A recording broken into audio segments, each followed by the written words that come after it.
Well, hello, everyone. My name is Dr. Michael V. Wilkins Sr. I'm the founder and CEO of Spaa USA, Spaa Theater and Performing Arts Center, and SMART, Spaa's Mississippi Redemption Theater. So I want to take this opportunity to welcome you all to another exciting Spaa Authors Academy podcast. Today, I'm fortunate enough to be your host, and we have a phenomenal guest on here today that I'm always excited to speak to.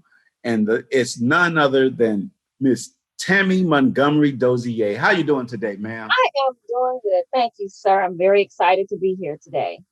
I think I got to get my stuff hooked back up because this is the part where you go and all that stuff. So right. So we have to get them sound effects straight again. But anyway, I think this is just going to be another great podcast.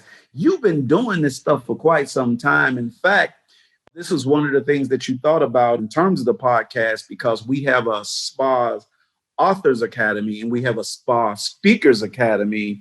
And because you were doing podcasts, you thought, hey, this will be a wonderful opportunity for us to help other authors and other speakers. And I wanted to start with that because you didn't have to do that. You could have thought, hey, I got my podcast, y'all get y'all. You came up with an idea to help other authors to promote their books and their speaking engagements and things like that. That says a lot about you, despite all the things I hear when you were doing your murder mysteries about you. But that says some good stuff about you. So let's talk a little bit about Tammy, which, of course, at the theater we call Taminay. We'll have to probably figure out why we do that. Of course, I know. But anyway, the question is, tell us a little bit about Tammy. Tell us a little about you. Well, I am a wife, a daughter. My intentions was never to be where I am right now. I am grateful to you for having this platform for me to share with other people. I am the shy one of the group, the most. I'm sorry, excuse me. Of Spaa. They don't want you to know, but I am. Right. Yeah. I'm a very passionate person, and thank you for saying that about me as far as us wanting to do a podcast. I think that everybody should have the opportunity to get whatever it is that's in them out and for people to be able to see it. So again, I'm an author. I am a life coach. I am a director, all of these things by way of Spaa. So I went from being shy girl number one to all of these different things. That sounds like a bad 5 Heartbeat movie, Shy Girl. So now you said you're a wife, a daughter, and all this stuff, but not necessarily in that order, I take it. But okay, where were you born? I was born in Chicago. Chicago, the windy city. And I understand you have nice weather in Chicago. Yes, we do. Thank you. It's really nice here. Thank you. I'm not saying nothing else because I know how y'all love to hate me. Right. So, but anyway, so you're born in Chicago. So you've been in Chicago pretty much all of your life? All of my life, except for I did go to school. I went away to college at Jackson State University. So I was in Mississippi. Oh, in Mississippi. Yeah, I was a Mississippian for a while, And most people think I have an accent. Most people think I'm still Southern from the country. No, I knew I liked you for some reason. It's because that Mississippi part. Yeah, I like that Southern girl stuff. Yeah, okay. That's right.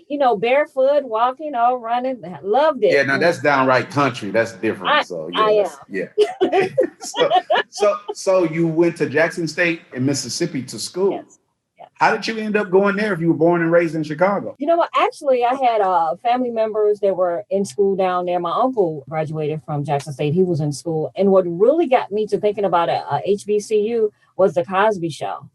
I enjoyed watching that show so much. I was like, I wanted to be a part of that. And they brought out A Different World with Lisa Bonet. And I was like, oh, my God, that is where I have to be. And that was like the best experience in the world.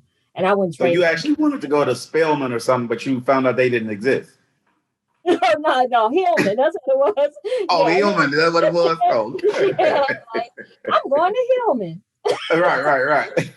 That's really exciting. So when you completed your school there, you came back to Chicago or what? Yes. Came back. And decided not to stay in Mississippi with your Southern roots? No, I did not. Actually, I came back. I'm telling my business, but I am going to tell it. I had a boyfriend up here. So So you're like, all right, I'm done with school. I'm finna go get back with Pretty Ricky. Yeah, he dumped me when I got back. Yeah, see, you should have called me before you came back. I would have told you. See, yeah, them long distance relationships, despite what they say, sometimes they work out pretty good. Right. So, yeah. It's when they ain't long distance no more, you start to have problems. But anyway, Right. that's Pretty Ricky's loss. Right. So now, throughout getting done with school and stuff like that, and 2 years of working and stuff like that, what was your initial involvement in Spaa? How did you get introduced to Spaa? I came to one of your productions. One of my friends were in your production. If you've been around for a while, her name is Jackie Grover. And I've always wanted to be a background singer.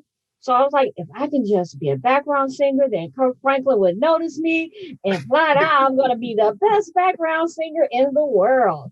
So Oh, that's you why I wanted to be came a to part of Spot. God's property. Yeah, I did. I had the moves down pat. I was ready. Through my initiation to getting into that.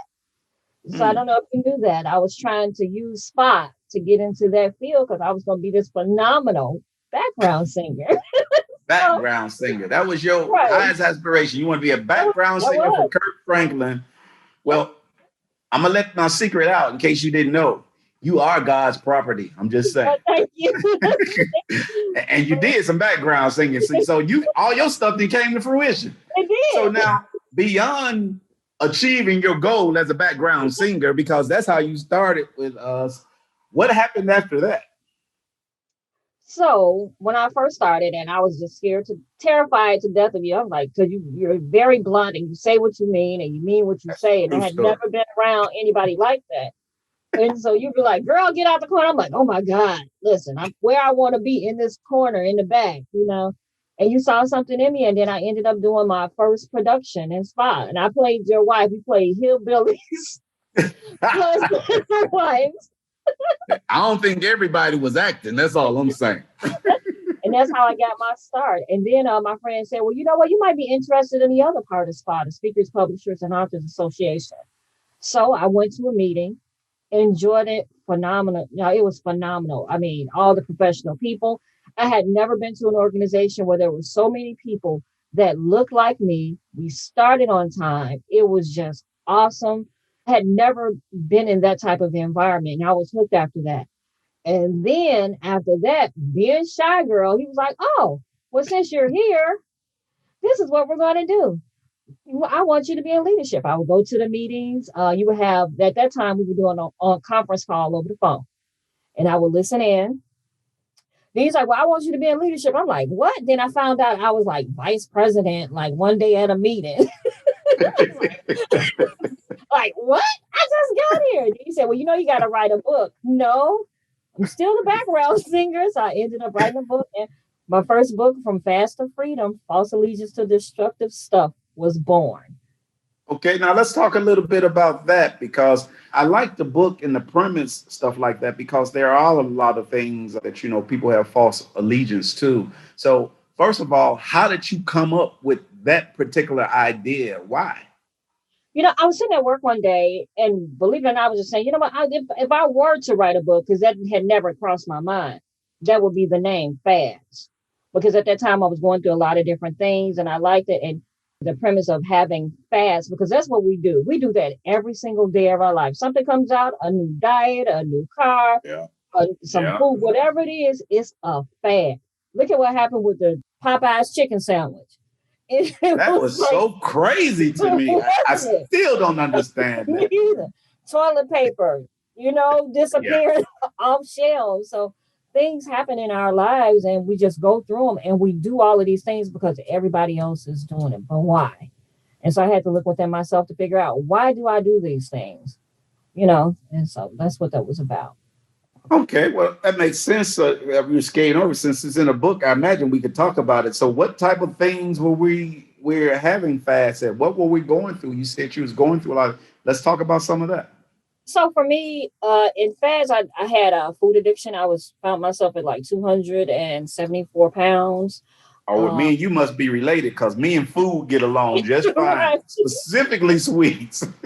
Yeah, credit cards. Oh, I love to shop. I still like to shop, but I'm more economical. But I did think I was making like $8.25 an hour in my 20s, shopping at Marshall Fields, thinking that I was rich because I had a credit card. I bought my phone Yeah. first Coach Post purse and Marshall Fields. I was like, oh, I have arrived. I will go there on lunch. And here it is. I'm making $8 or something. An hour, Thinking, and you're spending $100 an hour. exactly. And those are the things that I was doing to myself, spending all this money and doing all these things and bad relationships and not having great people in my life. And so that's where the book derived from. Wow. And so now, when writing this book, how do you get past for those authors out there or potential authors who are wanting to know, well, how do I talk about these things? Because about some very personal things in terms of, your weight gain and your weight loss and the spending and things like that. So you talked about some very personal things. What about those people out there like, oh, well, I just don't want to talk about this stuff? What's your advice to them? Well, I know when I was writing my book and I sat down and talked with you and you told me that I had to be ready. Because if I wrote it and I wasn't ready, then it would bother me. And I had to be able to stand in my truth. And Right. so at that present time with that book, I was able to talk about that because that was a truth that I was able to look in the face and deal with. But if you're not ready to tell the truth about yourself, don't do it because it's going to eat you up inside. And it's personal information you're sharing with the world. And sometimes people can take that information and use it against you. So you have to be prepared for that too. It's not going to be pretty because you're sharing your truth. Not everybody is going to accept it, but you just have to be ready for whatever happens. And I think that's some realistic and important advice to the people who are listening to this or watching this, because that's one of those particular things that everybody who's smiling in your face ain't your friend and doesn't necessarily want to see you succeed. So you have to know when is when for you, Yes. because when you're ready, you have to be able to deal with those things.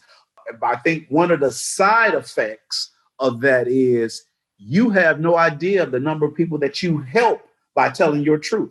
That's Because many times I found that there are a lot of people who think, oh, this happens to nobody but me. It's only me happening to. And some cry silently alone, thinking that they're going through something all by themselves. When I was really grateful for you having the courage to talk about these things and to be honest about these particular things and not necessarily understanding that it not only helps other people, but it helps you as well. So I wanted to commend you for that. I thought it was a really good book, and I was really proud of you being to step out and do what you had done in the midst of all the things that was going on. And I think one of the truths is like what we talked about earlier or in another podcast, that 20 years or whatever, it doesn't matter because you still can go through some of those things and have to true. deal with those things. So you're right. You have to be ready, but I always remind people, be careful. You don't say, oh, I got to get all my ducks in a row here before I can do something else. And when you get these in a row, that somebody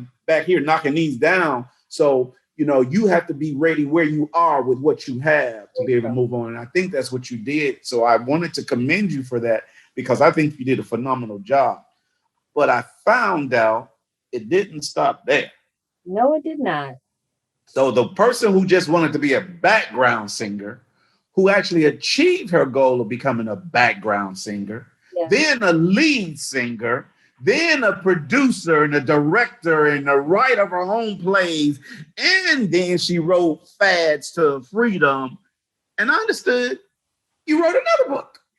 Yes, I did. Addicted to Pain. Oh, first of all, I just love that title. And I think you're absolutely correct. So let's talk about this book. What's this book about? First, tell me, why did you write this book? Oh gosh, it was something. So I remember going to the spa meeting. You and I, we were at a spa meeting in Milwaukee. And there was a young lady I had just got through talking about From Fast to Freedom. And I was talking about the book. And a young lady came up to me and whispered in my ear. She said, soon you're going to talk about more than that book. You have a whole other story to talk about. And I was looking at her like, lady, I don't know you. And I'm not talking about nothing else because I Off a was line to me. right. Don't be saying that stuff to me. And what happened? I, what happened? I had I'm gonna say like a breakdown of all the things that happened in my life. They just came rushing in. And that's just to say, for people out there, if you keep sweeping things under the rug, eventually that pile gonna get high and you can't do Yeah. nothing to hide it. Be a And big so, lump in your rug. right. And so, with the help of you and my Spaa family, I was able to get through it. And some things came up to surface for me about the pains in my life. The first book, I talked about the pains, but this book, I talked about the being raped, which I had never talked about to anybody about the being molested. Had never talked. Nobody in my family knew. My Yeah. Spaa family knew before my Getting us in trouble, right? I get right. it. And Dr. Wilkins, I thank you for being instrumental in listening to me talk, because there were times where I couldn't, man, even talk about anything that had gone on with my life. And I'm grateful to be able to do that right now. And I think what happened, I became a rape crisis counselor because I thought that I can go out and help other people because it had happened to me, but I really wasn't thinking about that part. But whatever was in me just resurfaced and it came out. And that's where Addicted to Pain. And actually, Kirk Franklin has a song called Chains. And there is a part in that song that talks about being addicted to pain. So, Kirk, I'm still coming for you. I'm still coming for you. Kirk, it ain't happening. She's all ours now.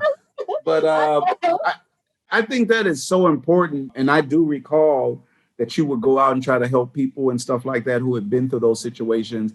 And I think that's important because sometimes we try to hide behind things and thinking that this is a way that you can get over it. But that also caused you to have to relive some traumatic events in your life. And so you had to deal with those things before you could go further. And that's why I'm not only proud of you, I'm so grateful for you having the courage to do what a lot of people may not have done. And so for you to be able to write this book about being addicted to pain, especially based upon the traumatic experiences in your life, I think it's so important that other people understand first that they're not going through this alone by themselves, that there are other people who've done this. There are people that they can talk to. And I think that the work that you begin to do in mental health issues is, I think, what propelled us to many of the things that we've been able to accomplish together, simply because you sought, not only ways that you would be able to overcome some of the experiences that you had to deal with in your life, but to help other people through this. And I think that's kind of the main line that I'm always on when I tell people all the time, you have to be a blessing to others. And if you're being a blessing to others, you'll be blessed tremendously. I believe that with everything in me. And I think that you're a walking example of that, especially being able to do the stuff that you have been able to do through this particular book. So I'm really grateful for that and all the things that you've done up to this point. But I know God's still not through with you yet, because you're very, very talented writer. I think recently, which contest did you win for Spaa? I won the writers contest. You won a writers contest. And so every year we have a writers contest. And of course, we have a speaking contest. But she won the year's writing contest. Yes. And how was that? How did that come about, you winning this particular contest? I wanted to try my hand at some fiction. Never knew that I could write. I want to try. Everything I have is, is based on reality, based on nonfiction. So I wanted to try my hand at some fiction to see how creative I was. And people, I'm creative. Yeah, so that's what I'm thinking. And just like I think about acting, some of the best actresses or actors in the world, I think, are crazy. So because you have to be to go back and forth, Yeah. And I don't know if it's live or Memorex. So yeah, I think most of them are crazy. And I'm just saying, you're a very good actress and stuff. So don't read nothing into it. I'm just thank you. Is it a compliment? That's a compliment. So I'm just saying, but along with that, being able to, I think this is so important and it's intriguing to me because I've been writing for so long. But for you to be able to create stuff out of the vivid imagination of your mind is something I said, because I read that entry and I don't mind telling folks, because people know you and I have been working together for some years. And so they tend to think that you get favoritism from me. And I don't know where they get that from. If they had any idea how much I curse you out and how much work you have to do, then they'll stop saying that. But Right. the point is, because it's also about the perception of things. So I said, look, we came down to different people on the committee votes for, who's going to win the writing contest. And you actually was pretty much had won place with my vote. So I said, I'm not voting for her because I had to deal with the fallout. So I called two independent people and made them read that something, and they both voted for you as well. It was unanimous as number one that you won that contest on some fiction stuff that you submitted. And I'm just saying, so I encourage you to continue to do those because you have a great deal of talent. That's very, very clear. But I think perpetrating those lies about the shyness stuff is sometimes I'm not saying that's what you did, but the other person I'm interviewing, that they have to understand that you are very, very extremely talented, but you have the right heart. And I think that's what separates you from a lot of different people. They don't have the right heart. They're in it for the wrong reason. I think it's ridiculous for us to think that we don't need money to survive because everything, got something to do with money and stuff. But if you have a higher calling, a higher principle or belief that you have to help others, that I believe is going to propel you to the greatness that you're definitely on your way to achieving. You just can't give up. And a lot of times I think for many of the people out there, if struggle, adversity happens, they want to give up. And that's why I have to encourage you. You just can't give up. And you are a perfect example of that with what you've done, what you've been able to do, and what you're going to continue to do. Also, along with those, you also wrote a book called Spaa Kids. Tell us a little bit about that while we got a little time. So during my time here, during the pandemic, as we call it here, I had lost my job. One day I came in, they said, "You're non-essential." Kind of hurt my feelings. I'm like, I'm non-essential. But I was born. I think, right. I think I'm essential. Right. So, it's just the terminologies that they use. I'm like, okay. But anyway, sitting at home one day, and I was like, well, I've never done a kid's book. So I called you up. I said, Pastor Mike, I want to do Spaa Kids, and I want to use some of the people from our organization. And I had everybody send me pictures of themselves, and I had caricatures done of everyone. And it was just something that just came out of the blue. I don't know why. I was just sitting at home saying, okay, this is what I'm going to do. And because I couldn't do my mental health, what happens in this house stays in this house benefit, I figured I would have some kids to talk about mental health. And that is how that came about. Just came to mind one day. So I'm grateful for you letting me do that. So well, it obviously goes to show that if you just do those things instead of talking about doing them, if you do those things, it really pays off in the long run because we had no idea about the Choices and Consequences program that we developed, that we decided, hey, and I was the way I was like, let's do this book and do some stuff. right. And I contacted a few authors like yourself and James Collins and some others and said, hey, let's do some contributing stuff with this book. No idea, just wanted to do it, just like she did for the Spaa Kids. And then we found out that we received a government grant as a result of this particular program. And not only were we able to use this thing that we had written, Choices and Consequences, for this particular program, but then we were able also to institute what initially was the Spaa Kids that is now called Connected by Love, Chances, Choices, and Changes. Yes. And that to me is some phenomenal stuff because when we were doing this stuff and writing this stuff and thinking about this stuff, we had no idea what was going to happen with this stuff. So once again, that's the reason why I'm so very proud of you and encourage you to keep on doing what you're doing, regardless of what everybody else around you is doing. I think you've been doing some phenomenal stuff. And I think this is just the tip of the iceberg, that there's so much or more into you, and I'm going to help beat it out you. So I'm sure.